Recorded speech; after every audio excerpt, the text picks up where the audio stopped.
And I'm Christina Ng. Thanks for joining us. We begin tonight with a look at student debt. For the rest of us, we're going to have to stick to the old-fashioned way. And today was just the first step in a battle that will last at least the next 3 weeks for these seniors to keep their centers open. By the end of the day, they've collected enough to fill 40 to 50 of these bags. Police are hoping that the public can help them catch this suspect. Throughout the week, members of the NYU Tom's Club will be hosting barefoot pizza parties, documentary screenings, and more. Even though the party of the century may still be a few weeks away, the preparations are well underway. One of these is Broadway Community Inc. here in Harlem. This would be the one, the High Line.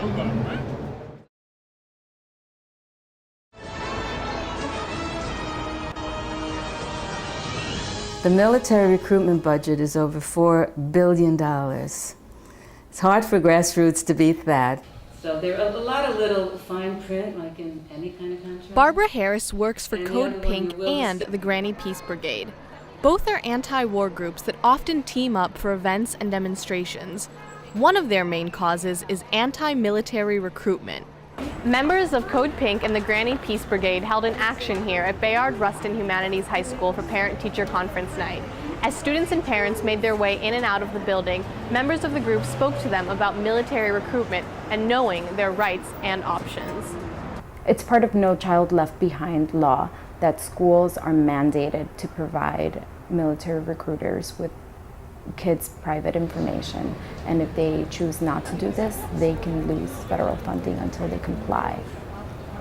Many parents are unaware of this law. I had no idea that they actually use a system out of the school to recruit kids for military enlistment.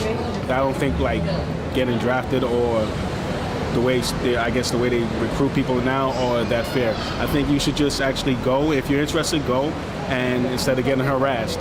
The women give the students and parents opt-out forms they can fill out and return to the school, which protects their personal information. The women also give them flyers about other non-military options, like college scholarships and job searching tips.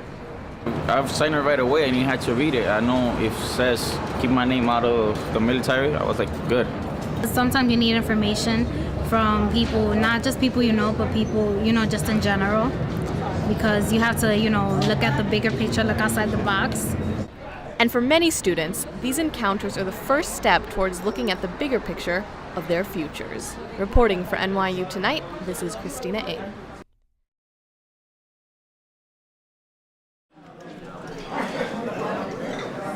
1 in 6 New Yorkers live in homes that can't afford enough food. As long as we still need soup kitchens, they should be as effective as possible.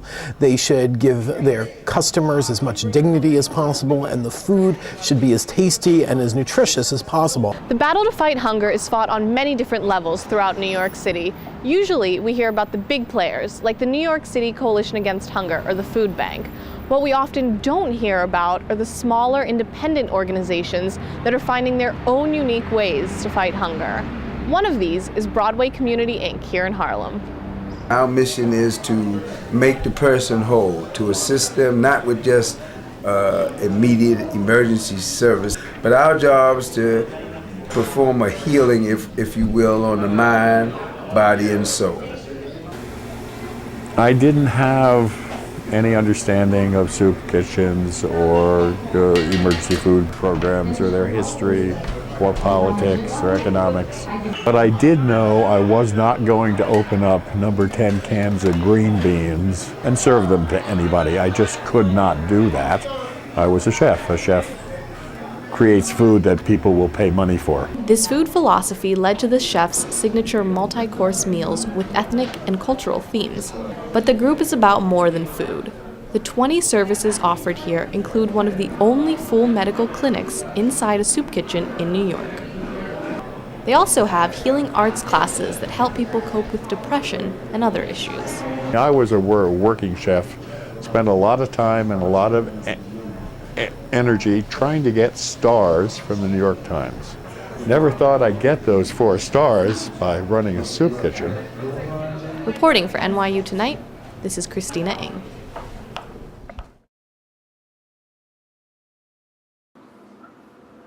It began with a few visits, then a few sticks, and now in the past couple weeks, there's been a lot of heightened interest as they've been around a lot. Meet Bobby and Violet, the two red-tailed hawks who have made NYU President John Sexton's windowsill their home. Violet is currently nesting on 3 eggs. But these aren't the first hawks to move on to a New York building.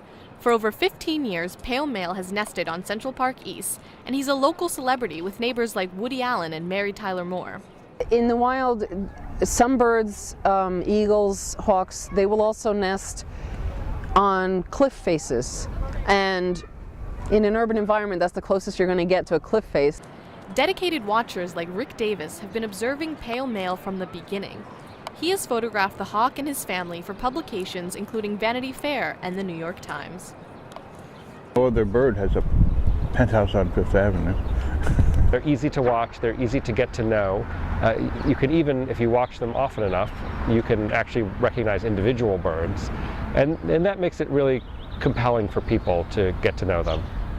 At NYU, Bobby and Violet have gone viral with their own Facebook page and Twitter account. The New York Times has even set up a live stream to capture their every move. There's also hope that they'll raise NYU's environmental conscience. Our hope is that the hawks are a great opportunity for students to not only think about how much fun it is and how amazing it is that wildlife can show up right here, but also to think about all the ways that each of us are playing a role and relating to them. And every little thing we do, whether it's, making sure to use reusable goods and avoid plastics that can harm those animals, or saving energy so that we don't cause global warming that messes up their habitat, just to really understand our relationship to these two wonderful birds. President Sexton was away at the time of the interviews but sent an email statement. New York for me has been the center of the world, yet I always have loved to leave it for a bit to immerse myself in the miracles of nature. Now I have the wonder of both in my window. Violet and Bobby's 3 eggs are expected to hatch later this week, coinciding almost perfectly with Earth Day. And when they do, President Sexton is going to have a front row seat to all the action. But for the rest of us, we're going to have to stick to the old-fashioned way. Reporting for NYU Tonight, this is Christina Ng.